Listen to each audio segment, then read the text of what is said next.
अस्सलाम वालेकुम नाज़रीन। उम्मीद है सब लोग खैरियत से होंगे।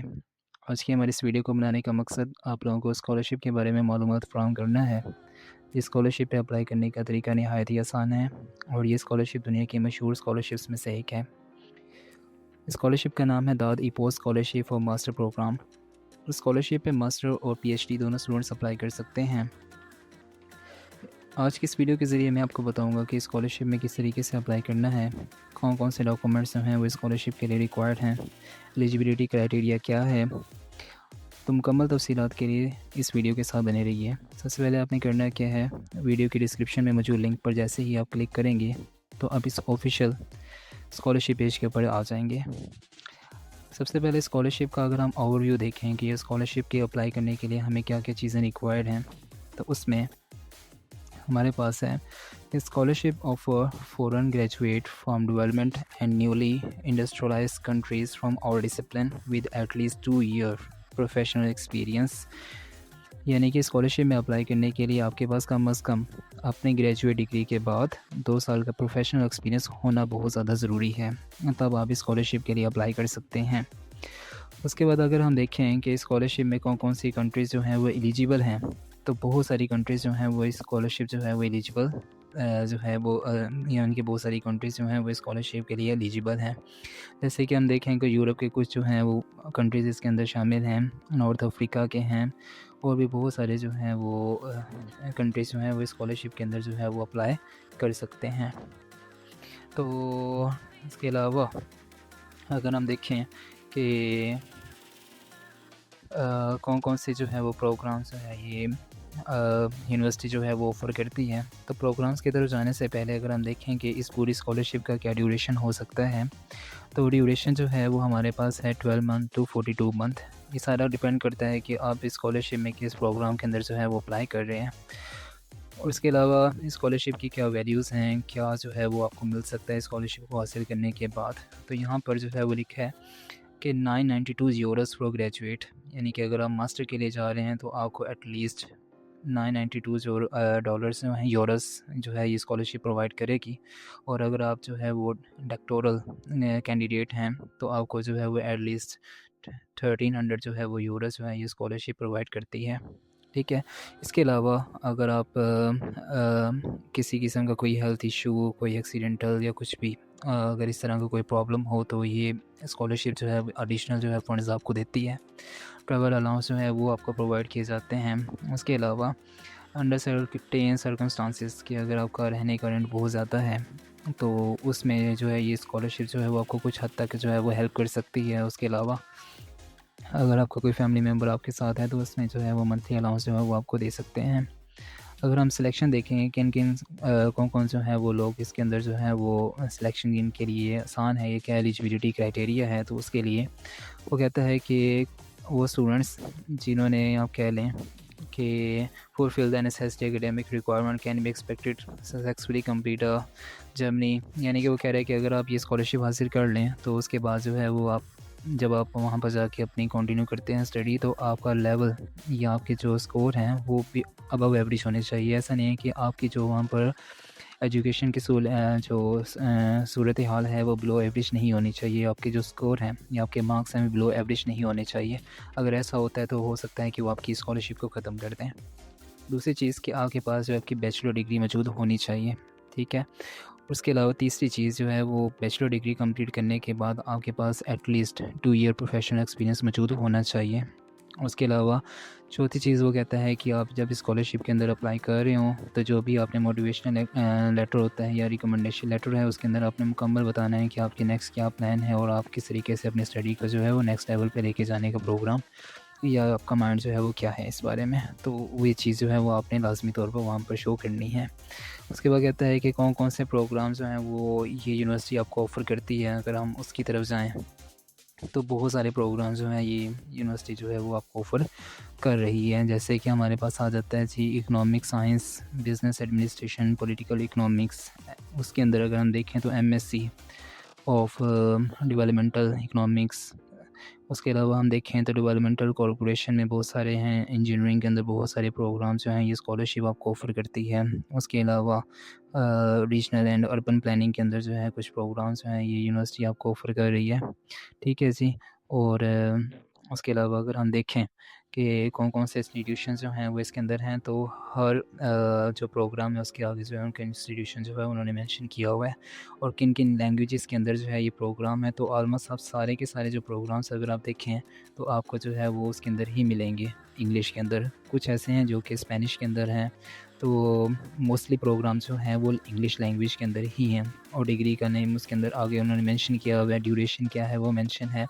और जहाँ तक बात है कि एप्लीकेशन की लास्ट डेट क्या है, तो कहते हैं कि हर प्रोग्राम की अपनी-अपनी लास्ट एप्लीकेशन डेट है, तो आपको देखना पड़ेगा हर प्रोग्राम में जाके कि आपकी कौन-कौन सी लास्ट डेट जो है, किस प्रोग्राम में आप अप्लाई करना चाह रहे हैं, उसकी लास्ट डेट क्या है। तो आपको ऑफ़िशियल वेबसाइट पेज के ऊपर जो है जाके तभी आप इसके बारे में देख सकते हैं। सारी की सारी जो प्रोग्राम्स हैं उनकी एक लास्ट डेट जो है वो नहीं है। अगर हम दोबारा वापस चलते हैं अपने मेन पेज की तरफ, हम देखते हैं कि एप्लीकेशन रिक्वायरमेंट्स क्या हैं इस स्कॉलरशिप की। तो उसके लिए जो है वो सबसे पहले आपको सेलेक्ट करना पड़ेगा। जैसे कि मैं पाकिस्तान से हूँ तो मैं पाकिस्तान को सेलेक्ट करता हूँ। उसके बाद जो है हम देखते हैं कि हमारे पास प्रोग्राम कौन-कौन से हैं। तो ये जो प्रोग्राम है यानी कि ग्रेजुएट हैं आप और उसके बाद नेक्स्ट जो है वो अप्लाई करना चाह रहे हैं, तो हम देखते हैं कि कौन-कौन सा एलिजिबिलिटी क्राइटेरिया जो है ये रखते हैं। उसके बाद कहता है कि द टिपिकल स्कॉलरशिप होल्डर, यानी कि जैसे कि पहले क्या रिक्वायरमेंट है कि आपके पास कम से कम 2 साल का जो है वो वर्क एक्सपीरियंस होना चाहिए। तो या तो वो पब्लिक, यानी कि वो सिंपली अगर मैं इस पूरी बात को समझाऊँ, ये वाली पूरी बात को, तो वो ये कहना चाह रहा है कि आपको जो 2 साल का एक्सपीरियंस है वो आपका गवर्नमेंट सेक्टर में भी हो सकता है। अगर आप प्राइवेट करना चाह रहे हैं तो प्राइवेट में भी, यानी कि कोई भी एक्सपीरियंस जो है वो आपके पास होना चाहिए, लेकिन आपके पास एक्सपीरियंस जो सर्टिफिकेट है वो मौजूद होना चाहिए, यानी कि वो आपको अटैच करना पड़ेगा। सेकंड चीज़ कि आपके पास बैचलर डिग्री होना चाहिए। तीसरी चीज़ कि आपके जो मार्क्स हैं वो अबव एवरेज होने चाहिए, यानी कि जो भी आपने बैचलर किया है उसमें आपके पास जो स्कोर हैं वो अबव एवरेज होने चाहिए and at least 2 year of related professional experience. ठीक है जी। उसके बाद अगर हम देखें वो कहता है कि आपकी जो डिग्री है वो 6 साल से ज़्यादा पुरानी नहीं होनी चाहिए, यानी कि फॉर एग्ज़ाम्पल आपने अपनी डिग्री कंप्लीट की है उसके बाद 2 साल का एक्सपीरियंस है तो आप अप्लाई करें, और अगर आपकी डिग्री को कंप्लीट किए 6 साल से ज़्यादा हो गए हैं तो आप एलिजिबल नहीं हैं। ठीक है। और कोई एप्लीकेंट वो जर्मनी में मौजूद है और 15 माह से ज़्यादा वहाँ पे मौजूद है तो वो इस एप्लीकेशन के अंदर अप्लाई नहीं कर सकता। अगर हम लैंग्वेज की बात करें कि कौन सी लैंग्वेज जो है वो है, तो जैसे हमने प्रोग्राम में देखी है कि दोनों लैंग्वेजेज़ हैं, जर्मन में भी है और हमारे पास जो है वो इंग्लिश में भी है। अगर जर्मन में है तो वो कह रहा है कि अगर वो प्रोग्राम जर्मन में करना चाह रहा है तो उसके पास एटलीस्ट B1 लेवल की जो है वो जर्मन लैंग्वेज अभी उसे आनी चाहिए।